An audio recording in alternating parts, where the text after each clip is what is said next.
beau succès. Merci.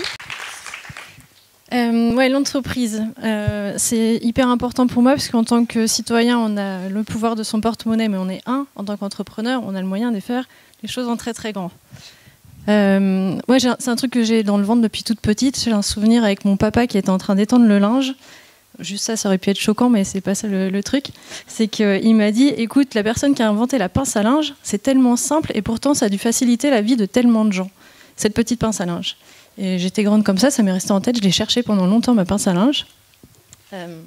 Arrivé au lycée, arrivé aux études, après on a monté plein de projets avec des copains, des associations, des sites internet, des trucs sur lesquels on a passé des nuits et des heures et on a perdu des sous, du temps et tout, mais c'était des super expériences. Et un jour, j'ai eu l'idée des lingettes démaquillantes Lamazuna. Donc c'est des petits ronds roses qui démaquillent juste avec de l'eau, qui sont efficaces sans produit et qui sont réutilisables des centaines de fois. Vous avez peut-être déjà vu, elles sont assez reconnaissables. Mais ça, c'était il y a 8 ans. Et il y a 8 ans, on ne parlait pas du tout de zéro déchet, d'écologie ici, bien sûr, mais pareil, c'était un truc de bobo parisien, les plans écolos. Et du coup, il fallait que je présente ce produit comme étant économique, donc qui allait permettre de faire des progrès en réduisant sa poubelle, mais ça parlait pas trop aux gens, et surtout de faire des économies. Donc là, ça commençait un petit peu à percuter. Donc ça, c'était il y a 8 ans. Pardon, je suis un peu émue. Et puis il a fallu patienter un peu. J'ai agrandi la gamme, j'ai rajouté les cups, les coupes menstruelles, ce truc bizarre de hippie là, mais qui aujourd'hui est devenu un truc à la mode. Donc ça a changé. Et puis j'ai continué comme ça pendant 5 ans à faire progresser la marque, à rajouter des produits. Et en 2015, il y a eu la COP 21. Et là, il y a eu une prise de conscience générale. Les jeunes, vous êtes devenus végétariens, véganes pour des raisons écolo. Des boutiques zéro déchet ont ouvertes, les unes après les autres, mais à toute vitesse. C'était dingue à voir. Et étant dedans avec l'Amazona depuis le début, j'étais légitime. Ça me touche, c'est pour ça que j'ai la voix qui saute comme ça. Et du coup, tout le monde est venu chercher l'Amazona. Et donc après 5 ans à galérer, à pas pouvoir me payer, à prendre des jobs à côté, etc., pour pouvoir payer le loyer, la boîte a explosé d'un seul coup. Et aujourd'hui, on est 17. Et c'est un projet qui marche, qui avance et qui fait bouger les choses. Et alors, être 17, c'est génial. Être 17 à quitter Paris pour habiter dans la Drôme, c'est encore mieux. Et c'est surtout qu'à 17, on permet tous les mois d'économiser 20 millions d'unités de déchets avec le projet l'Amazona. Donc ça, c'est pour vous montrer qu'avec une petite idée de base, on peut avoir un impact qui est énorme en prenant le temps. Donc si vous avez des envies d'entreprendre, surtout, allez-y, n'hésitez pas, parce que c'est riche en émotions. Vous avez moyen d'avoir un impact, donc il faut le faire. Vraiment, je suis émue, je ne suis pas autant émue que ça d'habitude dans les interventions, c'est marrant. Et donc il faut le faire.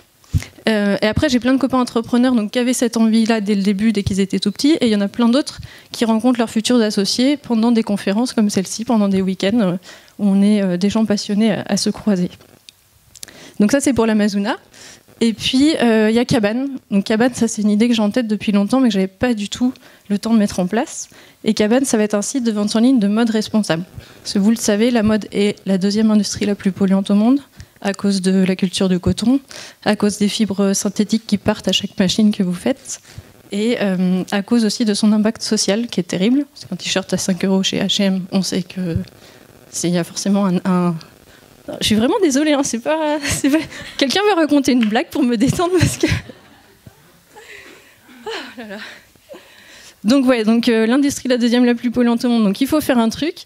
J'ai eu la chance d'avoir une super stagiaire l'année dernière qui a fait un super boulot chez l'Amazona pour notre Tour de France. Donc je lui ai confié le projet. Et là on a Cabane qui voit le jour lundi.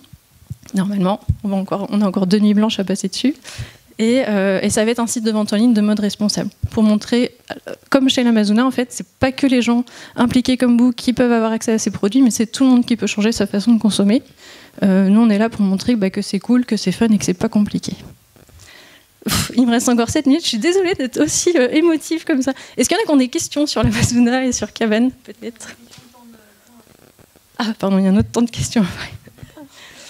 Bon, alors, si vous montez une boîte, faites les choses bien. Faites les choses très bien. Si votre kiff, c'est les kebabs, montez un kebab. Mais faites-le en bio, en local et sans boîte en polystyrène. Tous les projets sont pour apprendre, en fait. Et à chaque fois, vous avez moyen de faire un peu mieux. Chez l'Amazona, donc on est bio, vegan, fabriqué en France pour le côté local écologique, à la main pour la création d'emplois. Tous les mois, on reverse des sous à des associations. Enfin voilà, on essaie de rajouter toujours pour faire mieux, mieux, mieux. puisque comme je vous le disais au début, l'entreprise, elle a les moyens de faire les choses en très très grand. Donc il faut y aller, il ne faut vraiment pas hésiter. Voilà, si vous voulez venir me parler après en tête-à-tête, n'hésitez pas, je serai disponible. Merci. Ah, une question. Mais comme tu as un peu de temps de parole, je t'en gratte une minute. Elle a raison, si jamais vous montez une boîte, il y a un autre truc qui est vachement important, et elle l'a très très bien fait, Clémentine.